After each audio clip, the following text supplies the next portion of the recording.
Media बनाती है कि प्रधानमंत्री ही देश है और इस तरह का अंधभक्त पैदा करती है मीडिया की जो है आरपीएफ का जवान जो है ट्रेन के अंदर घूम करके धड़ाधड़ फायरिंग करता है और ये कहता है कि भारत में रहना है तो योगी मोदी को वोट देना पड़ेगा। तो इस तरह का डर और एक नैरेटिव बना करके ये एक माहौल बनाया जा रहा है तो हो गया है, एक आदमी के हाथ में आ गया है। और उसका एग्जाम्पल है कि देखते हैं कि किसी भी ट्रेन को हरी झंडी दिखाना हो तो प्रधानमंत्री वहाँ हरी झंडा लेके खड़ा हो जाते हैं। रेल मिनिस्टर का कोई मीनिंग मतलब नहीं है। आप देखते हो कि अगर कृषि पर ज्ञान बांटना है तो प्रधानमंत्री ज्ञान देने चले आते हैं, कृषि मंत्री का कोई लेना देना नहीं था। और जब सोशल मीडिया ही इनके झूठ का पीछा करने लगा तो अब ये सोशल मीडिया ही इनके लिए दर्द बना हुआ है, क्योंकि गोदी मीडिया तो अभी जस्ट 3,000 करोड़ रुपया लिया है, आपको पता होगा। प्रिंट मीडिया और इलेक्ट्रॉनिक मीडिया मिल करके एडवर्टाइजमेंट के नाम पर ये हम देश का सुपारी लेते हैं। कभी भी आपने देखा ना प्रिंट मीडिया हो ना इलेक्ट्रॉनिक मीडिया हो, हम देश की जनता का मुद्दा वहाँ। नमस्कार, मेरा नाम है मेघा और आप देख रहे हैं माटी के लाल। आज हमारे बीच उपस्थित है कलीम शेख जी और आइए इनसे बातचीत करते हैं कि किस प्रकार से सबसे पहले भाजपा सरकार ने नेशनल मीडिया को टारगेट किया, अब उसके बाद उनकी नज़र सोशल मीडिया पे है। जी हाँ, मैं बात कर रही हूँ न्यूज़ क्लिक की कि किस प्रकार से भाजपा जो है आरोप लगा रही है कि न्यूज़ क्लिक जो है उसको फंड किया गया है चाइना के द्वारा और चाइनीज़ प्रोपेगेंडा फैलाने का आरोप लगाया जा रहा है भाजपा द्वारा न्यूज़ क्लिक में। और इसका हवाला दिया जा रहा है न्यूयॉर्क टाइम का हवाला देकर ये एलिगेशन लगाया जा रहा है। तो चलिए कलीम शेख जी से बातचीत करते हैं। तो सर, क्या लग रहा है आपको कि जिस प्रकार से पहले नेशनल मीडिया अब सोशल मीडिया, तो क्या मीडिया की स्वतंत्रता पर अब क्या आपको कैसे प्रधानमंत्री पर सवाल उठाना, इस तरह का जो नैरेटिव मीडिया ने बनाया कि जनता अगर प्रधानमंत्री पर सवाल उठाती है तो समझो कि देश पर सवाल उठाती है, इस तरह का नैरेटिव मीडिया बनाती है कि प्रधानमंत्री ही देश है और इस तरह का अंधभक्त पैदा करती है मीडिया की जो है आरपीएफ का जवान जो है ट्रेन के अंदर घूम करके धड़ाधड़ फायरिंग करता है और ये कहता है कि भारत में रहना है तो योगी मोदी को वोट देना पड़ेगा। तो इस तरह का डर और एक नैरेटिव बना करके ये एक माहौल बनाया जा रहा है कि प्रधानमंत्री को ही देश मानो वरना तुम मार दिए जाओगे या जेल में डाल दिए जाओगे या तुम पर कार्रवाई कर दी जाएगी या तुम पर ईडी बैठा दिया जाएगा या तुम पर सीबीआई भेज दी जाएगी। तो ये नैरेटिव है। तो आपको लग रहा है कि अब सोशल मीडिया भी इसके शिकंजे में आ गई है? ये कि कुछ सोशल मीडिया की सीढ़ी चढ़ के ये 2014 में आए थे और जब सोशल मीडिया ही इनके झूठ का पीछा करने लगा तो अब ये सोशल मीडिया ही इनके लिए दर्द बना हुआ है, क्योंकि गोदी मीडिया तो अभी जस्ट 3,000 करोड़ रुपया लिया है, आपको पता होगा। प्रिंट मीडिया और इलेक्ट्रॉनिक मीडिया मिल करके एडवर्टाइजमेंट के नाम पर ये हम देश का सुपारी लेते हैं। कभी भी आपने देखा ना प्रिंट मीडिया हो ना इलेक्ट्रॉनिक मीडिया हो, हम देश की जनता का मुद्दा वहाँ है ही नहीं।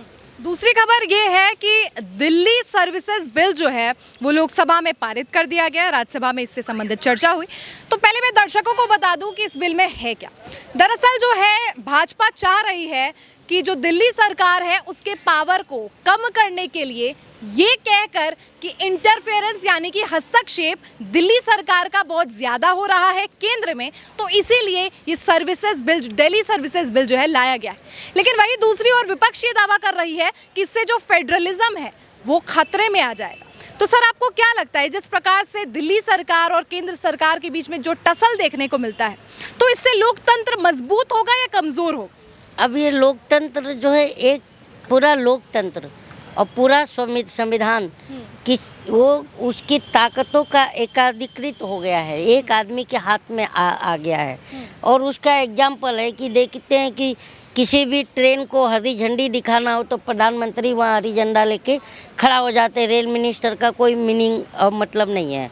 आप देखते हो कि अगर कृषि पर ज्ञान बांटना है तो प्रधानमंत्री ज्ञान देने चले आते हैं, कृषि मंत्री का कोई लेना देना नहीं, ताली बजाता है। रक्षा पर ज्ञान देना होता है, प्रधानमंत्री आकर देते हैं, रक्षा मंत्री की कोई ये नहीं है। कृषि पर ज्ञान देना होता है, प्रधानमंत्री कृषि पर आते हैं, कृषि मंत्री का कोई ये नहीं है। शिक्षा मंत्री शिक्षा पर ज्ञान नहीं देता, प्रधानमंत्री ज्ञान देता। आप देख ही रहे हैं। तो क्या होता है कि ये ऐसा अब हम मतलब देश की जनता को ऐसा लगता है कि ये एक ऐसा प्रधानमंत्री चुन लिया हमने जो सुपरमैन है, ऐसा करता है और सारी समस्या यूं यूं यूं यूं मिटाता है।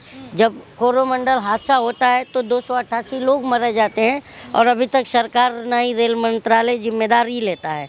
और रेल मंत्री का तब तक पता नहीं होता जब तक कि हम रेल के डब्बे के नीचे से रेल मंत्री को निकलता हुआ देखते हैं, तब हम जनता को समझ में आता है, अरे यार ये तो रेल मंत्री है। उसके बाद हमें पता चलता है। तो कहीं ना कहीं ये पता चल गया कि हमने प्रधानमंत्री नहीं शक्तिमान चुना है। ये कह रहे हैं, भाजपा भी कहते हैं तो स्वाभाविक है कि पहले के प्रधानमंत्री बोला नहीं करते थे और इसीलिए जो है प्रधानमंत्री वो रिलेटिबिलिटी करना चाहते हैं कि जनता से कितने जनता के बीच में जमीन से जुड़े हुए प्रधानमंत्री। अभी आपने कहा कि पहले के प्रधानमंत्री बोला नहीं करते थे तो काम करते थे, और अभी का प्रधानमंत्री ऐसा है कि जो सुनता नहीं है और काम भी नहीं करता। तो नई नई योजना ला रहे हैं, कह रहे समृद्धि योजना लाया है राजस्थान में किसानों के लिए। क्या है वो योजना, जरा डिटेल्स में बता। उसमें यही बताया गया है कि अब किसानों को जो है लोन किस तरीके से दिया जाएगा और कोई भी किसान मरेगा नहीं इससे। लोन से ही किसान मर रहा है, आप जरा पता कीजिए। और ये लोन देकर और मारने के प्लान बना रहा है। और बाप कह रही है यूरिया के प्राइस को कम कर दिया जाएगा। यूरिया की प्राइस की कम की बात करती हो, 50 किलो का बोरी होता है, 45 किलो मिल रहा है। जरा पूछ के आइए क्यों मिल रहा है, 5 किलो कौन चोरी कर रहा है। यानी कि योजनाएं जो बना जा रही है आपको उस पर विश्वास नहीं है। नहीं, 45 किलो पहले की सरकारों में 50 किलो की यूरिया की बोरी आती थी मैडम जी, आपको पता होगा। तो अभी 45 किलो आती है, तो 5 किलो कौन चोरी क्या, वो पूछो आप। हाँ, तो नए नए योजनाएं बना रहे हैं, आंकड़े भी दे रहे हैं। योजनाओं की बात कर रही हैं तो एक योजना था कि किसान सम्मान निधि 2,000 रुपये में ये किसानों को सम्मान दे रहे हैं। बताइए, किसानों की जो 2,000 रुपये एक खेती करने में ना, 1 बीघा खेती करने में 2,000 नहीं लगता। कम से कम 1 बीघा खेती में 2,000 रुपये का तो पानी चल जाता है मैडम जी। तो जाके पूछिए कि इसमें सम्मान देते हैं कि अपमान कर रहे हैं। हाँ, इन लोगों का तो ये भी कहना है कि हम हर जगह जो है देख नहीं सकते कि क्या कुछ घटना घट रही है, इसीलिए हम एक्शन ले सकते हैं। किसानों की सम्मान की बात करती है ना, तो 750 किसान इसी दिल्ली में मरे थे, तो अभी तक उनको दुख तक नहीं हुआ था, दुख तक नहीं हुआ था। तो जाइए पूछिए, बड़ा दर्द है किसानों का। तो आज भी अगर या कल भी जब टीवी पर आई है और कही है कि मेरी तपस्याओं में कमी रह गई थी और मैं किसानों की शहादत को भुला दिया था, आज मैं उनके प्रति दुख व्यक्त करता हूँ, तब तो हम देश की जनता माने कि प्रधानमंत्री हम जनता और किसानों के प्रति संवेदनशील हैं। हाँ, संवेदनशीलता से संबंधित बातचीत करूं तो ये यही कह रहे हैं कि हम तो ये नहीं देख सकते कि हर हिस्से में किस प्रकार से चीज़ें घटना घट रही है, लेकिन हम जो है कार्रवाई कर सकते हैं। और ये कह भी रहे हैं कि ज़्यादातर FIR दर्ज किए गए हैं, गिरफ्तारी हुई है। ये कि आपने कह रही हैं कि हर क्षेत्र में हम देख नहीं सकते, ये कौन कह रहा है? भाजपा कह रही है। अब प्रधानमंत्री भी क्या कहना है? तो ये बताइए, आप जब प्रधानमंत्री उम्मीदवार बन करके आते हैं देश के सामने, तब तो हमें ये बताते हैं भाइयों बहनों मैं ये कर दूंगा, भाइयों बहनों मैं ये कर दूंगा, और ऐसा दिखाते हैं कि 5 साल मुझे दीजिए। ये कहा था ना कि भाइयों बहनों कांग्रेस को 60 साल दिया, हमें 60 महीना दीजिए। और यूँ कहा था कि मैं हर समस्या का समाधान मतलब यूँ कर दूंगा, यूँ। और आज पूछो तो इनका क्यों भाग रहे हैं, बताइए। तो ये तो आंकड़े दे रहे हैं कि इतनी गिरफ्तारी हुई है, इतने सोशल मीडिया को डाउन कर दिया गया जो नफरत फैला रहे हैं। पार्लियामेंट्री डेमोक्रेसी के लिए प्रधानमंत्री का सदन में जाकर विपक्ष के और जनता के प्रति जवाब देना ये संवैधानिक प्रक्रिया में आता है या नहीं आता है? बिल्कुल आता है। तो क्यों भाग रहे हैं प्रधानमंत्री? ये मेरा सवाल है, संविधान के अनुसार जनता का सवाल है। संविधान के अनुसार जो है कोर्ट भी चलना चाहिए और जो है पार्लियामेंट भी चलना चाहिए। पार्लियामेंट क्यों चलने नहीं दे रहे हैं प्रधानमंत्री? विपक्ष या जनता यही तो डिमांड कर रही है कि प्रधानमंत्री सदन में आए और अपना स्टंट क्लियर करें। तो पक्षधारी तो क्यों नहीं? बताइए, अभी बताइए, इतना विचलित कर देने वाला वीडियो 2 दिन से वायरल हो रहा है कि एक औरत का फिर से गैंग रेप करके उसके चेहरे पर 20-25 गोलियां दाग दी गई हैं। बताइए, देखा आपने वो वीडियो कि? तो बताइए, इस पर अब फिर आए प्रधानमंत्री। पिछली बार तो जो न्यूड परेड करा दिया गया तो उस पर 36 सेकेंड आए थे, कम से कम इस पर 26 सेकेंड बोल दें।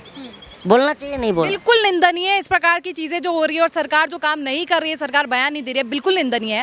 लेकिन सवाल ऐसे में है कि जब आप लोग भी संविधान का हवाला देते हैं कि पार्लियामेंट को चलना चाहिए या फिर कोर्ट की प्रोसीडिंग्स जो है उसको भी हस्तक्षेप नहीं करना चाहिए, लेकिन पक्षधारी जो है आप पे भी आरोप लगाते हैं, कांग्रेस पे आरोप लगाते हैं, कहा जाए कि वो कहते हैं कि ओम बिरला ने एक्सेप्ट कर लिया था नो कॉन्फिडेंस मोशन, और फिर पार्लियामेंट में जो है अकाउंटेबिलिटी के तहत जो है प्रधानमंत्री को बाध्य भी कर दिया गया। मैडम ये क्या है, ये विक्टिम कार्ड खेलते हैं। आप बताइए, 2 करोड़ रोजगार आपने कहा था ना, तो बताइए जब आप प्रधानमंत्री जैसे ही 2 करोड़ रोजगार देने आए, वैसे नेहरू जी ने हाथ पकड़ लिया, अरे ये क्या कर रहे हैं आप, तो 2 करोड़ रोजगार नहीं मिला। और जैसे ही महिलाओं की सुरक्षा की बात करते थे, जैसे ही इस पर बिल और कानून लाने की बात हुई, वैसे नेहरू जी आकर के उनको खींच लिए, बोले अरे नहीं ये कानून आप क्यों ले आ रहे हैं। और जैसे ही मतलब बहुत हुआ नारी परिवार, अब की बार फलाने की सरकार, ऐसी बात आई, वैसे नेहरू जी आए, बोले चुप हो जाओ, ये बात मत करो, ये अच्छी बात नहीं है, तो ये चुप हो गए। और जैसे ही मतलब इन्होंने कहा था कि मैं अच्छे दिन लाऊंगा, और जैसे ही अच्छे दिन लाने पर काम करने लगे, वैसे नेहरू जी आकर के उनको धक्का दे दिए, बोले आप ये काम कैसे कर रहे हैं। तो हर सब काम तो ये मानता हूँ कि नेहरू जिम्मेदार हैं। सवाल सर मेरा आपसे ये है कि पार्लियामेंट, जैसे मैंने संविधान की, पार्लियामेंट भी नेहरू नहीं चलने दे रहे हैं। जैसे प्रधानमंत्री नेहरू, जैसे प्रधानमंत्री जो है पार्लियामेंट चलाने की कोशिश करते हैं, नेहरू जी आते हैं, बोलते अरे ये तुम क्या कर रहे हो, पार्लियामेंट चलाने की बात करो, हटो यहाँ से, तो वो बंद हो जा रहा है। ये हंसी मजाक से हटके मैं पूछूं, हर बात के लिए नेहरू जिम्मेदार हैं। ये ऑफिशियली बयान है इनके नेताओं का, तो यह हंसी मजाक नहीं है। हाँ, और जनता की समस्या को आप हंसी मजाक ले रहे हैं। हंसी मजाक सर, अब ये आप कार्ड खेल रहे हैं, ये आप कार्ड खेल रहे हैं। मैंने ऐसा कुछ स्टेटमेंट मैंने नहीं दिया। हर बात में नेहरू जिम्मेदार कौन कहता है? आप वो तो मैं हमेशा निंदा भी करती हूँ, हमेशा हम जो है बात मैं भी कह रहा हूँ कि हम जनता जो है, हमारी शिक्षा पर बच्चों की बात होती है, जैसे ओवैसी साहब तो पार्लियामेंट में सवाल पूछने जा रहे थे ना, आपने उनको पूछने भी दिया कांग्रेसियों ने। अब ओवैसी साहब और कांग्रेसी, उनसे जाके पूछिए ना, मैं ओवैसी का समर्थक हूँ ना मैं कांग्रेस का समर्थक हूँ। जनता तो आपको बताना चाहिए ना। मैं यही कह रहा हूँ कि एज ए जनता कि हर काम जो है पिछले 9 साल से मोदी जी ने हम जो भी हमसे वादा किया था वो करने के लिए तैयार थे, पर नेहरू जी करने नहीं दे रहे हैं। हाँ। कांग्रेस से संबंधित सवाल होंगे तो आप जवाब नहीं देंगे? आप कांग्रेस से संबंधित ही नहीं है, मैं नेहरू की बात कर रहा हूँ। हर काम में नेहरू जिम्मेदार है, या तो कांग्रेस जिम्मेदार है। प्रधानमंत्री 9 साल से अभी तक, मैं ये जनता हम ये जानना चाहते हैं कि प्रधानमंत्री मोदी की जिम्मेदारी कब से शुरू होगी। अब तक तो नेहरू जिम्मेदार हैं, तो कम से कम अब तो नेहरू अपनी जिम्मेदारी छोड़ दें और कम से कम प्रधानमंत्री वहाँ से जिम्मेदारी ले लें। हमारा ये जनता का कहना है।